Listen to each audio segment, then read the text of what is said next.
So, Bates, do you feel like we're living in a simulation? Like everything appears to be either bullshit that we hear, entirely the opposite of what we should be doing, be it food, be it, I just come to the recent realization that pretty much all of the food in the grocery store sucks, period. It doesn't matter if it's organic or grass-fed, there's always a wrinkle to it because the government makes it incredibly it makes it impossible almost for farmers to grow good food. And that's just one of the examples. You can't really trust anything you hear in the news. It almost feels like, we're in a matrix, Yeah. And is it worth living in a matrix? What is your take on that? I think that truth will always be stranger than fiction, and therefore it will always be much more hilarious than fiction. So I don't know if we're in the matrix or not, but I can tell you that it's almost empowering to think that if we are, I'm probably Neo. You've seen the movie, right? Yeah, right? Yeah. It's like, so I think everyone should have, what do they call it? The main character vibes. Everyone should have the swagger of a main character and realize even if we are in the matrix, even everything is wild or deceptive, you have the power to change your life and probably the people around you who notice that you stand out because of that.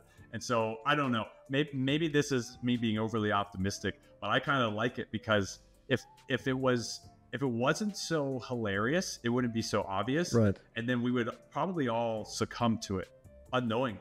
Right. A lot of people have waken up because it's just going too far. So I actually like that it's ridiculous because a lot more people are waking up than if it was incognito. Right.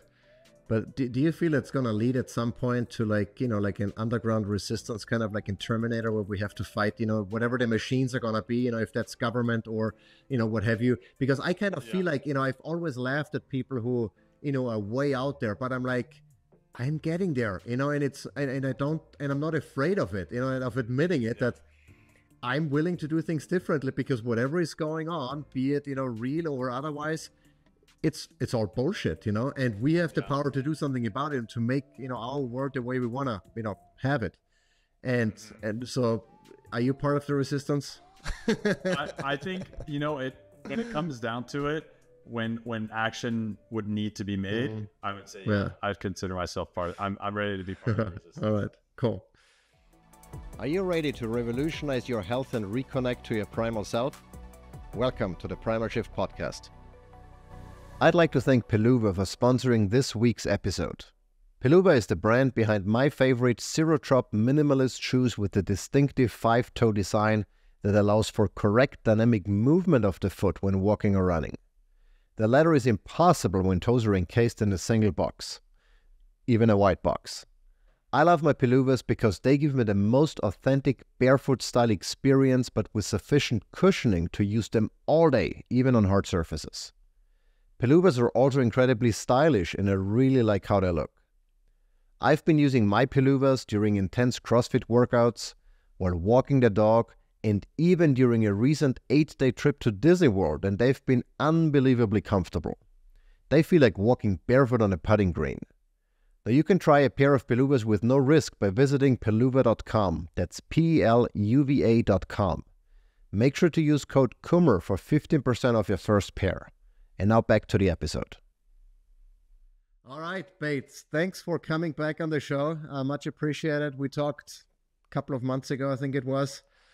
And today specifically, I want to talk to you about relationships. And now this is not a dating, show or anything, but with, changing your lifestyle, right? With trying to be better, you're bound to run into issues if the other half of that relationship, and it might not be your spouse or girlfriend or boyfriend, it might be your parent, that doesn't really, see eye to eye and has a different opinion on how you should be eating and sleeping and doing things. And, there's bound to be friction. And so I know that you're very much into relationship coaching as well and trying to, help couples and people in general to navigate that. And so, thanks for coming back, and I'm excited to hear what you have to say.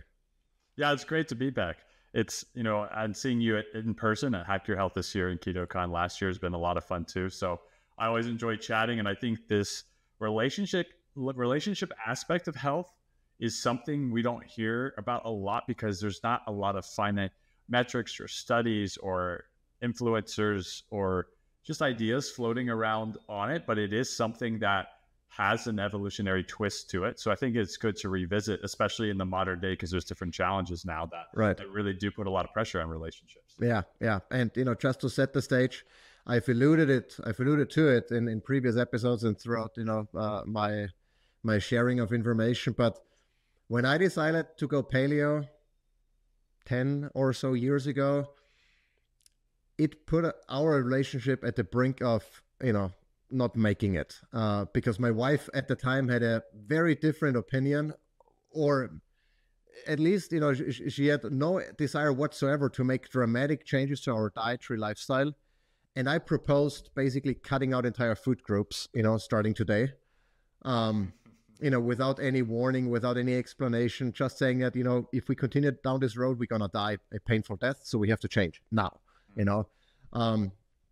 and that was too much for her, and obviously the way I approached it wasn't necessarily the best way of approaching it. But even if you do it in a more nuanced way, it can be difficult because we all have different opinions, right? We have different backgrounds, different cultures, or especially in the case of my wife and I, she's Costa Rican, grew up on rice and beans, I grew up on potatoes, and then going paleo, that's so far away from anything that we had known until this point. So what is your, what do you see out there, in terms of, because you said it before, nobody ever talks about relationship. You say, okay, eat this, eat that, sleep like this, do red light therapy, cold plunging, sauna bathing, whatever the case might be. But yeah, if you're alone, it's easy, right? You can do whatever you want to. But as soon as there are other people involved, be it, spouse, parents, children, for that matter, it becomes tricky. What is your, what have you seen out there, and and some of the mistakes people make, and maybe things that they should be doing instead? There's a really interesting theme, not just behind diet and lifestyle, but just interacting with people in general, whether that's romantic relationships or friendships or even, familial relations, where people often sacrifice their desires to accommodate for the people around them. Mm-hmm. And I think that's over-agreeableness. And it comes from a place where it seems like they're accommodating and that they're being considerate. But the reality is, the more that you sacrifice your desires, and that could be health, then the more resentment you build up over time, and the more that I think it taints the relationship. So I have found personally, from doing it very poorly and then holding my ground a little more, that my relationships are much more stable, not necessarily when I am being projecting my beliefs on other people, but rather when I am setting boundaries for what I want to do with my life, my routine, my time, my diet habits, my lifestyle. And people respect that, as long as you don't go too far and imply or push that your standards should be their standards too. And so I think that's a sweet spot, and you could probably zoom out of that idea. Anything else outside of health is kind of the same way. If you're in a relationship and somebody sees something one way and you see it the other, I think the best way, not that your idea is to convert them, but the best way to leave an impression is to just do what you believe is best. And if it's something that they're open-minded to, sometimes over time, people will try it out on their own because you've influenced them in a positive way, and because they can kind of witness you living your life or following these principles. And so, that was a state with not only my current girlfriend, but my ex-wife. I didn't really push it on either of them, but they saw who I was working with, how it changed my health, my demeanor, all kinds of things. And so it planted the seed, even though we don't eat those necessarily all the time. It's good to plant seeds mentally. And so that was a big thing for a lot of friendships and romantic relationships. I see that with my clients too. Mm-hmm. So, I can see this to be easier with friends. We have friends, for example, we have a bunch of friends that do things differently in several aspects of our lives, not just, diet, but, religion, political views, whatever the case might be, right?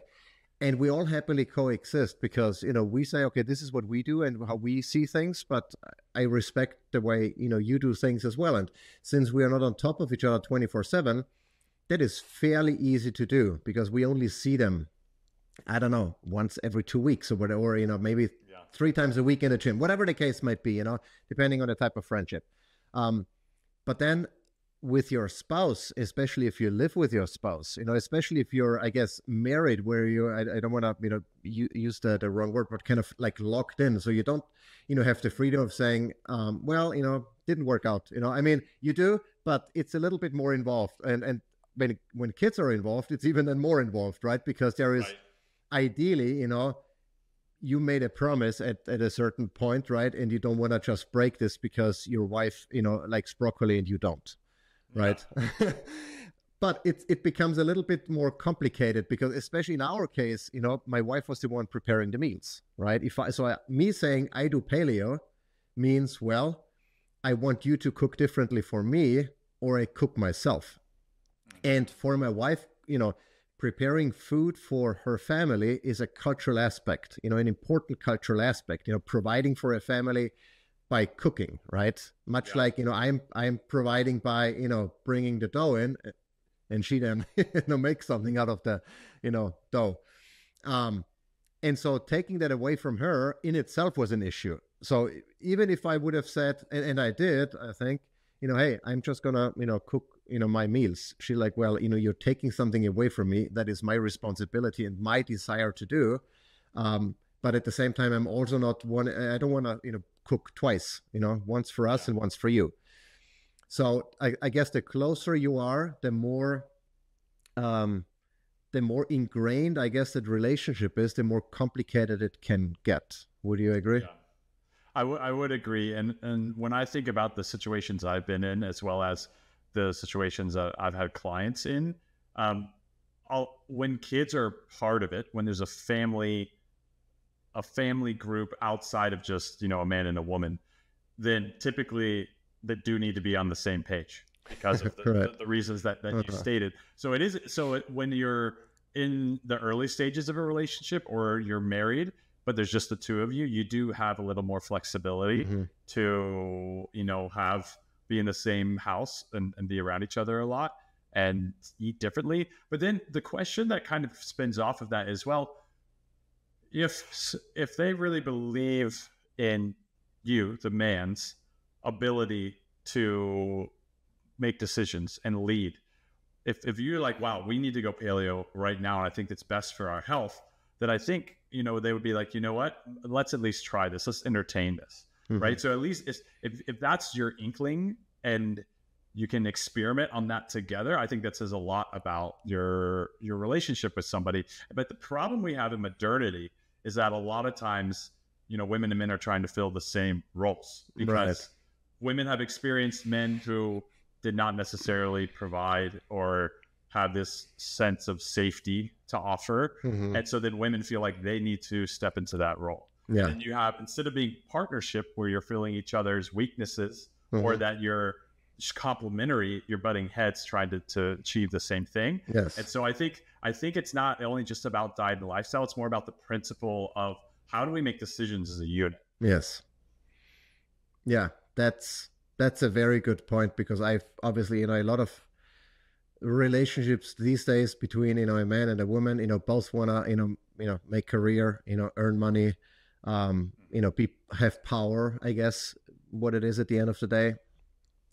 And that is, in my opinion, at least, not consistent from an ancestral perspective, because women weren't the ones, going out fighting saber-toothed tigers, those were a man's job, and so if you deviate from that, what I consider an ancestral principle of a, family setting, then it becomes even more complicated, right? Because who is calling the shots at the end of the day when it comes to certain things that are, that one might consider life-preserving or at least health-preserving, right?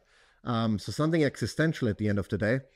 And then it becomes incredibly complicated. So I'm very grateful that Kathy, without me saying anything or alluding to it, in fact, when we met, I did not have the same point of view from how a family should work that I have now. We've kind of grown into this even more so as we have embraced, more ancestral concepts in life in general.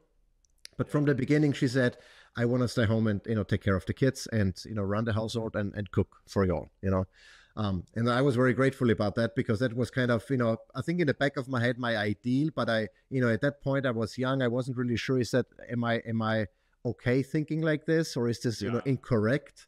Are we supposed to be all equals, and, everyone does the same thing? And fortunately, I've formed an opinion on that and stand behind it. But so it kind of fell into place very well, which I think allowed us to evolve together in kind of that spirit. But I can see that if you're from the get-go, like competing, for who brings home, more money, then it's gonna get challenging. Yeah, and I think too, because so I don't have children. I don't live on a homestead yet, and I'm in the middle of Austin, Texas. So very much a metropolitan area with a lot of the modern issues you would see, not only for health but for dating. And so what I've noticed here is a lot of men and women feel like before they can get in a healthy relationship, they have to build a certain amount of wealth or establish themselves or have a certain amount of evergreen income and things like that. And so not just for women, but men and women, that creates this, I have to achieve this first, then I can work on having a healthy relationship. And I don't think it works that way. It's like in the other skill. If you walk into the gym and you expect to deadlift 500 pounds without ever deadlifting before, it's not going to go well. So I think people can build wealth and stability and skills while they're dating and experiencing these relationships. And the reason I'm bringing that up is because if someone wants to have a family one day, and modernity, we have these extra hoops to jump through compared to, evolutionarily.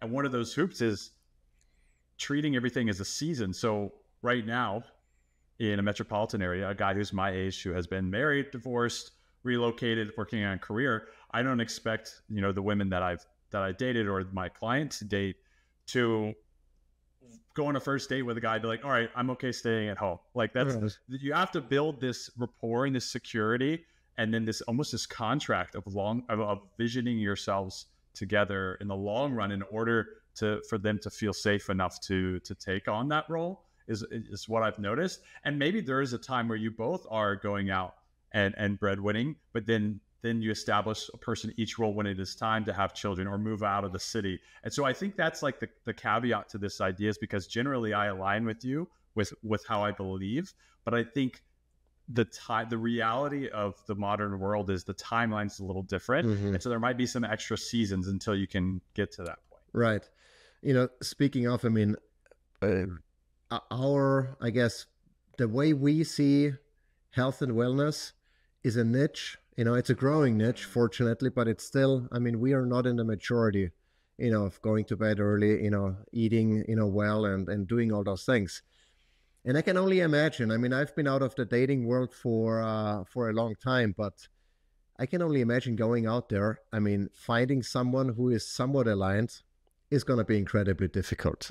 What is your, you have a girlfriend right now, I understand, but how did you meet someone, who is somewhat, at least not on the same page, but at least in the same book as you are, Yeah.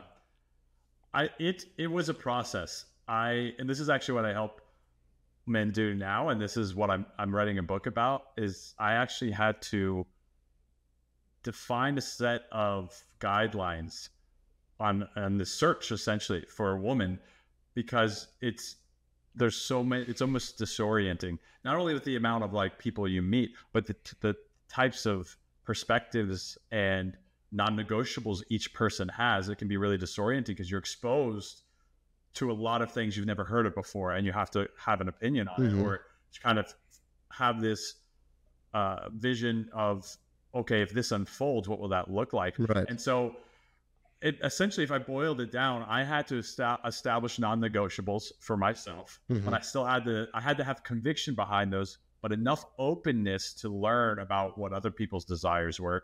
And then I just had to get a lot of repetitions, and I had to approach a lot of women in public. I had to go on the apps, and basically I probably asked, I don't know, over the course of 12 months, I probably asked 300 to 400 women out.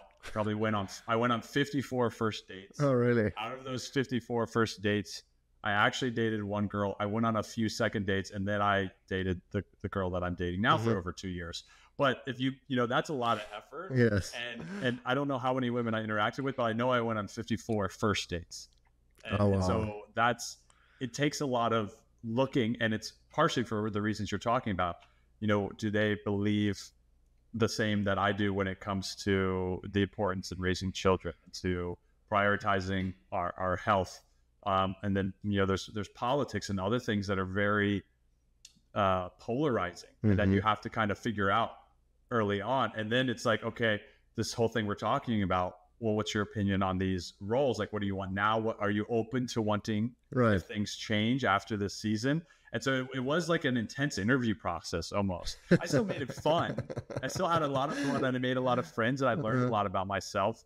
But it was, you had to kind of balance with like making it a fun experience, but also asking very real questions and toggling between the two. But that in itself was a skill. Toggling was a skill I did not have before this. And after that year, I felt like I was a lot better at having one-on-one conversations. There's a lot of other silver linings to having to go on so many dates, but a lot of the times there was so many misalignments when it came down to belief systems and fundamentals. And so that was what really rolled people out the grand majority of the time, and probably me for them too, right? It wasn't a one right. Yeah, exactly. Yeah, I mean, I cannot even imagine. I mean, just looking, you know, walking around and just, you know, looking at other people, you know, and kind of, you know, putting them into a drawer like immediately. Would you be a friend or whatever, you know, somewhat compatible to me? And 99.9% would be an immediate no, you know, but also because, you know, and that's the challenge, you know, people are not necessarily or intentionally on another page, right? They just don't know. I mean, if you think back at what we didn't know just 10 years ago, or even, you know, a few years ago, you know, thinking about, you know, plastic food storage containers, you know, I mean, it wasn't, you know, 50 years ago that I discovered that they are bad for our health, right? It was fairly recently. And so you cannot really blame people for not knowing what they don't know, right? And having to go through that learning process. The problem that I see is that most people are not willing to learn and not willing to open their eyes to potential issues because they just don't care, right? They are comfortable the way they are and they don't want to make any changes. And that's one of the things that would be a hard no, you know, for me immediately, if you're not willing to, you know, see new information and act, you know, accordingly, you know, if necessary. And I think that's a really good point, because when I was going on all those first dates, I wasn't necessarily wanting someone who agreed with me on everything. I wanted someone who knew what they wanted in that moment, but was open to being influenced. And I tried to be that way too. Like, I have my opinions on things, but I was open to learning and open to being wrong. And I've evolved since then. Like, even since I've been dating the same woman, she'll tell you I've grown a lot. I've changed my opinion on a lot of things. And so I think that's what you're really looking for is detecting curiosity and openness, but also just the ability to have problem solving skills, because the information is very turbulent and it's ever changing, ever morphing. So you want somebody who can roll with the punches as opposed to be set in their ways, like you're talking about. Yeah. And I guess the older you get, the more you're set in your ways. At least, I mean, I've noticed it with, you know, just with my own behavior, you know, sometimes I sound like an angry, you know, grandpa, you know, and yelling at kids to get off your lawn. Exactly. So, you know, going, you know, zooming out a little bit from romantic relationships, because, you know, those are not the only friction points. Obviously, there are, you know, parents, there are coworkers, whatever. How do you handle situations or relationships where, you know, you're entirely on the, you know, one would think that factual information is fairly easy to, I mean, there is no point of view, you know, I mean, if someone says the earth is round, the other one says the earth is flat, one's got to be wrong, right? And by now we should have figured out on most of those topics, you know, who is right and who is wrong, what is factual information. But I feel like these days figuring out what is actually factual and what is not has become incredibly difficult, which is why it's possible that we have such, someone says, oh, vegan is the best, the other one is a carnivore. How is it possible, that we have such diverging opinions and believe in different facts, if there is supposed to be only one truth, right? How do you handle this? Let's say, if a coworker or a parent or what have you, and that person says, cows are terrible for the planet, we have to stop eating meat. And that, it's bullshit, and the information why it is bullshit. But that, I guess, the deeper you dig, on what you think is true, the more you also figure out that you can't really be 100% certain, because you always rely on information that you get from someone else, right? Be it a scientist, be it a study, be it, your echo chamber, whatever. You can never be 100% certain in many of those things, because you're not the one having conducted that research, or having seen it with your own eyes, etc. How do you go about that? It's funny you ask, because this is essentially what I talked about at Hack Your Health. What I spoke about for an hour was how I realized this at a pretty young age. I was probably 18. And I was like, wow, I don't know. There's a million ways to skin a cat. Allegedly, there's all these anecdotes and studies behind every kind of diet and lifestyle. I would rather just learn firsthand and see how I feel, and compare and contrast. And then when you get other metrics, right, like HRV, sleep quality, hormone panels, other kind of blood draws, DEXA scan, your workout lifts, your performance, athletic output, and then you can cross-reference it with all these different experiments you tried. That's essentially what got me to where I am today, why I worked at Heart and Soil, and why I left to start my own business. So I just started experimenting, because I believe that firsthand knowledge was the best way for me to get closest to the truth. And so I've always encouraged people to do that. The caveat, though, which is what you're saying, is I do have conviction. I have belief. But I also realize that my set of circumstances is not the same as a person I might be talking to who doesn't agree with my viewpoint on things. So I just let it go instead of trying to convince them. When I was younger, I used to try to convince everyone everything, because I thought I was right about everything. Now I realize that there's infinite nuance. And I do think that people are more likely to let us imprint on them when we don't try to combat them.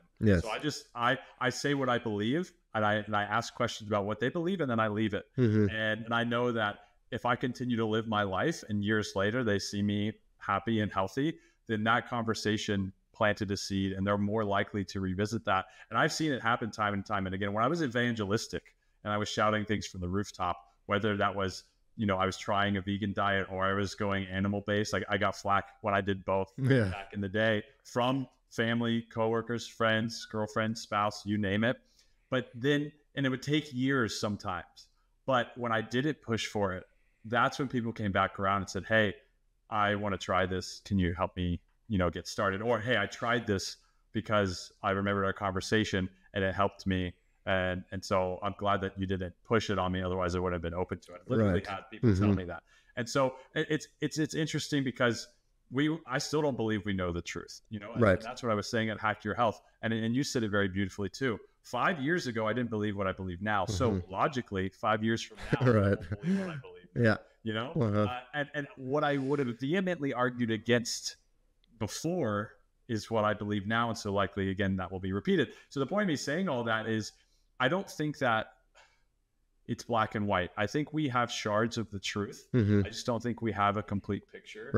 And I see the truth as a limitless amount of, or rather an infinite amount of puzzle pieces. So with each experiment or firsthand experience we get, we gather another piece. But I think it's foolish to believe that we'll ever complete the picture, because I think physiology and circumstances are just too complex. And it's almost liberating to free yourself from the idea of thinking that you're responsible to figuring it all out. And so that's a combination of those things is what really helps me. No, that's a very good point. And I think both from from following someone else's advice as well as, following your own convictions, I've also noticed that the more open you are to just experimentation, because at the end of the day, it doesn't cost you anything, if I want to start, eating, lettuce tomorrow to see how I feel, I do that, because what's the harm? If I get, an upset stomach or whatever, so what, there is very little risk to doing certain things until you find out, how they, how you respond to them, right? Yeah. I wouldn't want to eat broccoli for the rest of my life exclusively, but, just having some and see, hey, having it once a year, maybe, it doesn't matter, Right. Whereas in the past, they would have said never, ever broccoli, I mean, it's like, the kryptonite, of my lifestyle. Same color, right? It's Yeah. green. I think it's a good point. And I do think the more extreme you go with the experimentation and the longer you go, clearly that's where you have more risk. But I think if you're going to try anything in a reasonable moderation for 30, 90, 120 days, I think nothing, knock on wood, that is irreversible, right? This is not medical advice, but in general, most experiments that you do with a supplement or a food or a lifestyle or whatnot, you can get a pretty good idea in 30, 60, 90, 120 days, how you feel, trust your intuition and your instinct, and then alter it or stop it or continue to do it depending on the results. Right. And because I'm doing that now more, and I, give myself, I'm not as rigid anymore, I guess is what I'm trying to say. I now have also, I listen to others differently. Like, if I hear let's say Dr. Sean Baker, some of the hardcore carnivore people, I listen to it. I understand, what he's trying to say. I appreciate what he's trying to say. But at the same time, I no longer believe that, just because he's doing it and it's been working for him means that we all have to do this and only exactly that, right? Yeah. There are so many, and even I guess within the plant world, there is good information out there. That doesn't mean I'm, gonna be a vegan or a vegetarian anytime soon. Yep. Probably never, But Same. But there are certain things where I'm like, what? Now we're actually growing tomatoes. Tomatoes are not necessarily among the least toxic, well, they're fruits technically, or veggies, on the list, right? Based on our animal-based framework. But nonetheless, if I eat cherry tomatoes that we grow, 3 times a week, with dinner, I don't think it's gonna, negatively impact me whatsoever, Yeah. I was just talking to my girlfriend about this today because I really believe in 80-20. I like being on point at least 80% of the time. And I think anybody can see progress with 80-20. Right. I feel pretty good with the way that I'm doing things now. So I would say that 95% of the time I am dialed in, and I make exceptions 5% of the time. So one of those times was we went out for sushi last night. So I don't normally eat white rice, but I generally feel okay with it. I normally avoid the soy sauce, right? But I'm a very healthy person. I don't have the issues I used to because I've done all these experiments. I've learned so much, but then once in a while I'm reminded. And so this isn't a big thing, but just today I could see in my body and my face a little more puffiness, probably inflammation from having soy sauce, right? Right. So I had MSG, whatever. And I know I haven't probably had soy sauce in, 2 years. In addition to that, we had some, ice cream with added sugar. I normally avoid added sugar. I just get sugar from fruit, and then carbohydrates from maybe sweet potatoes, a lot of milk, but mostly fruit. Right. And so I could just tell between those two things, I'm like, it's not going to kill me, but I don't think I want to do that every day because I feel a little different and I look a little different. And I'm not really neurotic about these things. So if I notice it, it's a pretty big thing because I really believe in balance. And so I think and that might be too specific of an example, but I think that's what people can really use. It's like, how do you look? How do you feel? And it's like, everyone's going to be a little bit different. I know people who, they'll eat a lot of white rice and it doesn't bother them. Right. Or a lot of, added sugar and ice cream and they're fit as a fiddle. But for me, it's those things don't seem to jive well. And I can't tell you why. I probably never know why. So why would I spend energy and attention and resources trying to pin down the thing that will always evade me instead of just realizing the association and letting that be enough? So I think what I'm saying is there's a little bit of this neuroses behind it. So people want to label things as good or bad, but in reality, it's a gradient. Yeah. And it's a gradient that changes based off of a lot of variables.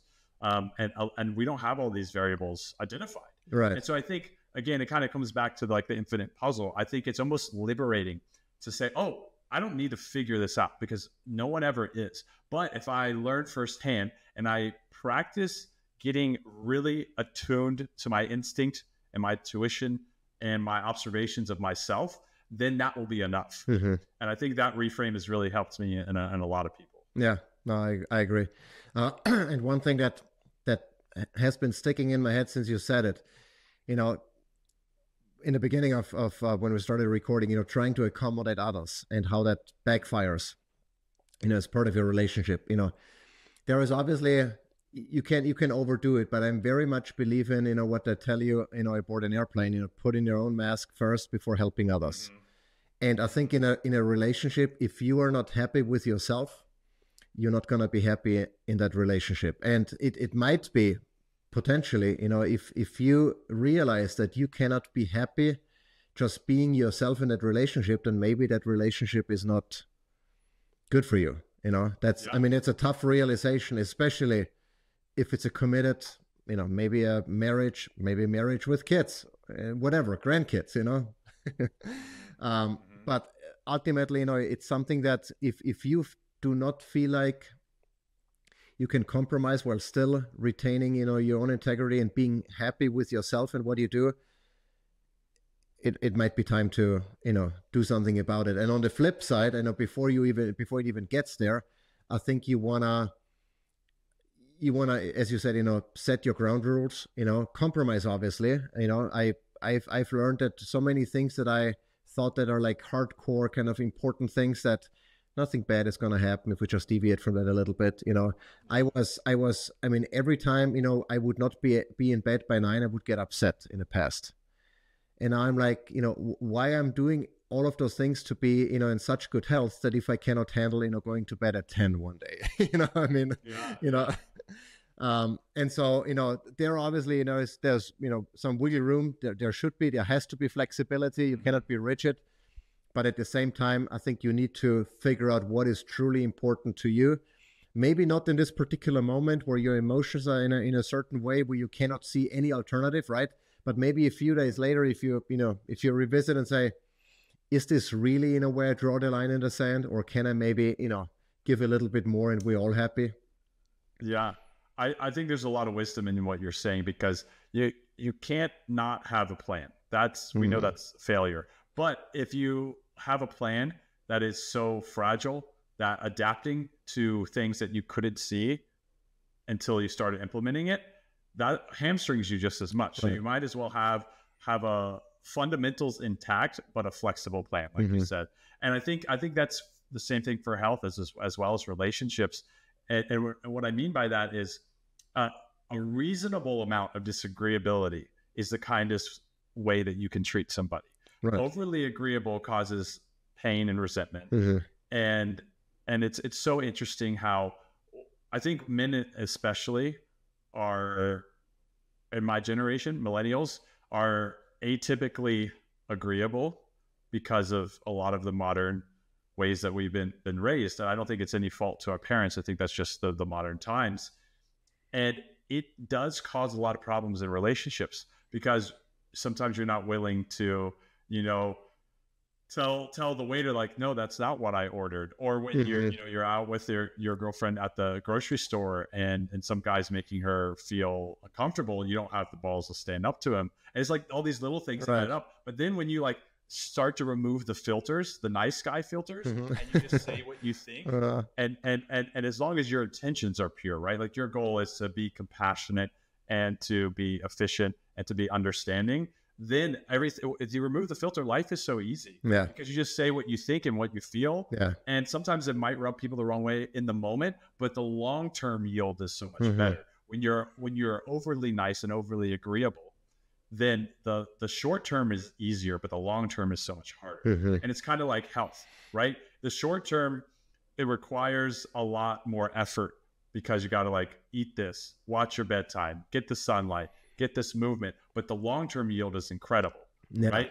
But then if you make the easy decisions in the short term, your health is going to suffer, and not that far away, right? Not even the long-term really sucks, but even the middle ground is really unfortunate. And so I think it's the same thing. You have to look at the long-term investment, and it took me a long time. and a lot of pain and a lot of repeating the same mistakes to realize that the more that I stated what I wanted and the more that I lived the life that I was drawn to, the more it helped the people around me. And so I think a reframe is really helpful for men that I've worked with, especially, and for myself, because you're so afraid to be an asshole and you're so afraid to not be considerate enough. Right. Then you realize that like your fear of being an asshole actually makes it worse for the people around. Right. And that's a very good point. And one of the things that I've seen in my circle is that being super agreeable causes anxiety. Because at the end of the day, you're lying about what you really think and want to do, right? And so those lies build up. You agree to meeting or doing this and doing that, and you kind of get into this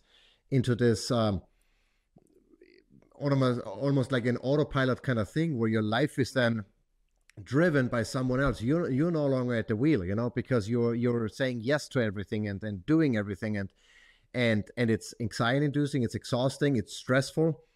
And you build up resentment. And then at the end of the day, people wonder, why is it so difficult to then, lose weight or be healthy or whatever, if you're always maxed out as far as your stress levels are concerned, because you're always trying to accommodate people, instead of saying, no, I'm not going to do that, or I can't, or I don't want to. In reality, it's not about what I can and can't. It's I don't want to, I don't want to meet you today.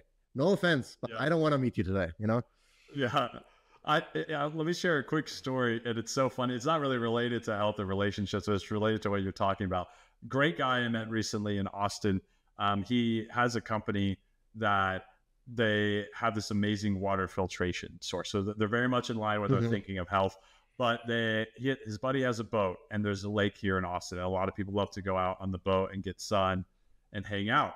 And I hate going on the boat because I'm stuck there for 4 hours. So if I get, like, if I want to do something else, or it's like, or if people are drinking and partying too much, it's like, it's not my scene. And so I immediately said to him, I sent him a voice message. He texted me. He's like, "Hey, you want to come to this?" I was like, "Look, I really appreciate the invite. I am not a boat guy, so I will not be coming." and then we talked about it later, and he laughed about it. But a few years ago, I would have been like, "Oh, well, I have to spend half my Saturday," and I would have built up resentment. I would have got annoyed with the people that were on there, and it wouldn't have been a good way for me to spend my time. And so and then I think roles reverse. If I invited somebody to something, I would only want them to be there if that's where they want it to be. And that's not directly pertaining to health and relationships, but I think if we extrapolate that idea and we apply it elsewhere, it's the same thing. If someone is trying to push you to live a certain way or eat a certain way, and you don't really enjoy it and you don't want to do it, it's like,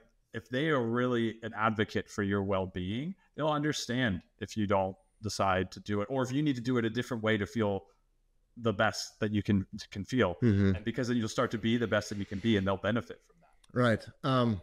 Now I think it very much is a relationship kind of issue, because we've had it so many times in the past where, at some point my wife said, it actually started, to backpedal here a little bit. We started looking at our closet, and my wife said, "You know what? We have to clean out our closet. You look at something and within 2 seconds you say, I love it, or not. If not, it has to go." Right. And then we started applying that same principle to, gatherings, doing stuff, activities, meeting friends, and, what have you. And it was always, okay, do you truly want to do this? Do you love, meeting A, B, C, whatever? Otherwise, it's a no, right? And I realized for myself that in 19 out of 20 cases, I would say no. And I'm like, okay, hold on. I mean, it simplifies my life for sure. But on the flip side, I also realized the necessity of building community, because that whole lone warrior kind of thing, I don't think it's going to work either. So we need friends and family. And how do you balance that? If you feel like you want to say no, but at the same time, you don't want to be, stuck by, alone either. If you ever need someone, to actually, get something done. So it's kind of a balance, How do you, and I think it's also maybe not about, I think you can change your perspective on why maybe you want to say no, but even though, deep down you actually, it's going to be fun, it might just be inconvenient, and you have to change your priorities a little bit to make that switch of saying, yes, I actually want to meet with you. even though I wanted to reply to 1,000 emails, Yeah, I mean, it is a conundrum. It's a catch-22, and there is this whole priority hierarchy kind of that you have mentally that you have to filter this through. But I think I didn't come up with this. Obviously, it's been out in the internet for a while. But I think if it's not a fuck yes, it's a fuck no rule is a pretty good rule. part of my French. But then when it comes to building community, I think that's a really interesting point. And so the twist that I would throw on that personally would be, okay, I need to say yes to the people that matter to me, to building community, to being social.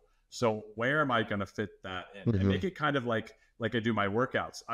Most of the time I love my workouts and I look forward to them. But the weeks that I don't necessarily look forward to them, I remember how I feel during and after my workout, even if I'm not looking forward to it. I kind of apply that to the social situations, or even like sometimes if I'm really focused on work and date night is coming up, I know date night's important. I might want to push through my work, but I'm like, you know what? I remember the feeling of being on the date and after the date.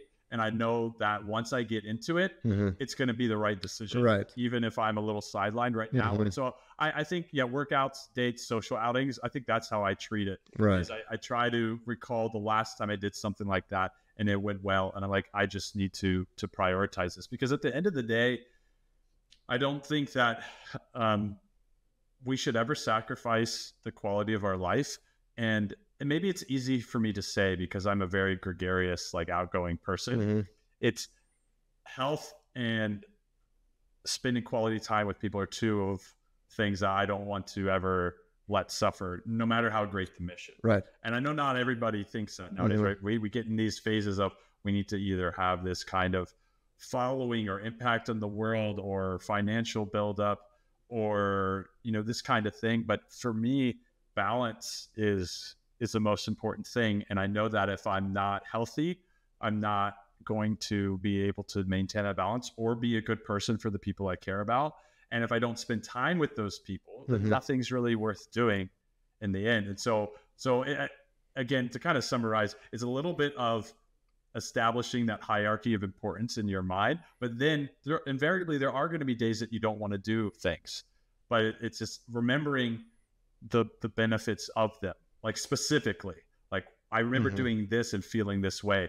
I should probably give it a go anyway, because I'll probably feel that way once I get out of my head a little bit. Right. Okay. That makes sense. Yeah. And I've kind of noticed the same, whenever I look back and think, okay, in the past, if I felt the way I felt, but then it was actually fun, I kind of, try to apply that and kind of forecast whether or not I should be saying yes or no. Okay. Makes a lot of sense. That's why the boat's a no for me. Yeah. But a walk and talk in the sun is almost always a yes. Or grabbing like grilling and chilling. Anything that rhymes is a yes. Right. Okay, gotcha. Maybe to wrap it up, if someone is currently dating or trying to date, let's put it that way, he's out there trying to find a future spouse, what would be your top 3 or whatever tips to quickly figure out, is this person worth pursuing or not, and how do you handle someone who says, well, I haven't really thought about diet that much, I don't think it's important, how do you, what are your tips on how to approach those situations and handle them efficiently so you don't waste a whole lot of time, but you have a good chance of success finding someone? Yeah, I think that I'll do one for, I'll kind of segment into 3 parts. First is you have to actually put the energy into going on the dates. You have to have a big pool of people, approach women that you're magnetized to and you can't necessarily put on your finger why. Or if you're on the apps, don't be a pen pal. Just try to get a woman in person and get the repetitions in of having a face-to-face conversation, because in 5 minutes, if you have your non-negotiables established and you know what you want, you will know whether or not this is a candidate for you or not in the long run. So that's the first, is like get these opportunities in and realize that you don't ever need to settle. But then after you've had this first interaction, I guess my second tip would be, don't leave the loop open, close the loop. So after the first date, don't ghost the girl, right? I don't know if you heard that term, where people just never text them or talk to them again. Like, tell them that you had a good time, but you don't see a future with her. Just like, and then close the loop, because it's so healthy for men mentally and women. And it's the opposite of what a lot of people do. Right. And then that way, as you do meet other women or you go on dates, you can focus your full attention on whatever's in front of you. That quality of presence is really important. So get a lot of opportunities through repetitions, because you learn a lot. Make sure you're honest and you close the loops. And part of that honesty too is checking in with your intuition and your instinct, because we almost always know the answer. Right. We're just not really willing to admit it to ourselves. Right. And then the final thing I would say is, if you find yourself rationalizing that like this person could be for you, it's probably a no. It kind of goes back to yes and the fuck no, right? Like sometimes you go on a date, you're like, well, you know, this person is attractive. I like X, Y, and Z, but I don't really like this. But then they have this quality, so it counterbalances it. I think we, again, instinctually, I don't know how it was with your wife, but with my girlfriend, fuck yes. I knew off the first date, I couldn't tell you why, but instinctually I knew she was special. And so I think if you find yourself, you know, having this debate or rationalizing it, it's just a no, you know, close the loop off. Yeah, makes sense. That's good advice. All right. Oh, and I guess a bonus, because we've been talking about it a lot, is don't, if you have this feeling that they're special, but maybe they don't eat the same diet as you, maybe they don't live the same lifestyle, and maybe that you guys disagree in a few small things about the future, just realize like that if the raw materials are there, again, if they're open-minded, if they're curious, if you come alive and you're around them, it's the specifics of the future is just you and them doing your best to predict that, to forecast that, like you said. So that might change. So I'm not saying that you should, every person you kind of like, you should just double down and see what the future holds. But if they're that special, if you go on 54 first dates and this one's different than all the other ones, but you don't agree on X, Y, and Z, that's like 6-7 years from now, I don't think that's a reason to not explore getting to know them better, because people are impressionable. Right. And although men definitely can leave a lasting impression on a woman, it happens the other way around too. And so it's like almost like we talked about, having this openness to grow based off of this other person, and they'll do the same. Right. Yeah. No, that makes a whole lot of sense. Well, thanks so much. Was a whole lot of good information again. Appreciate it. Yeah. All the information you gave me in the first episode, like where people can find you, I'm going to link it down below in the show notes again. All right, cool. With that, I think we can actually wrap it up. Again, appreciate it. It was fun. Yeah, of course. This is a lot of fun. Next time I'm in Austin, I'll ping you. Please do. It's definitely gonna be at the next biohacking conference, but hopefully sooner. Yeah. Well, I don't know if we're still rolling or not, but I appreciate you always having me on. It was fun to introduce you to Courtney at Hack Your Health. I still taking the liver capsules for the bottle you gave me at the end that was open. And she got yours too. Yeah, so, nice. Appreciate that. And it's always, I always think we have a really fun conversation. So I appreciate you. You have a good amount of disagreeability. Right. We can shoot straight with the conversation, which I like. Yeah. All right, cool. Well, again, thanks so much. Say hello to Courtney, and I'll see you guys soon, hopefully. I will. See you, cheers. Thanks. Bye. Coming up on the next episode of the Primal Shift Podcast, Michael Kummer takes a deep dive into a Thanksgiving staple, turkey. But this time, it's not just about flavor. Michael explores why choosing a pasture-raised turkey can make all the difference, not only for your health, but also for the environment and animal welfare. He shares insights from raising slow-growing turkeys on his own homestead, discussing everything from the nutritional benefits to the ethical impact of your choice at the dinner table. If you've ever wondered what goes into the bird sitting at the center of your Thanksgiving feast, this episode will leave you rethinking that conventional grocery store turkey. Tune in to discover how opting for a pasture-raised bird can elevate your holiday meal in ways you might never have imagined. Stay tuned and remember, your primal health begins with what's on your plate.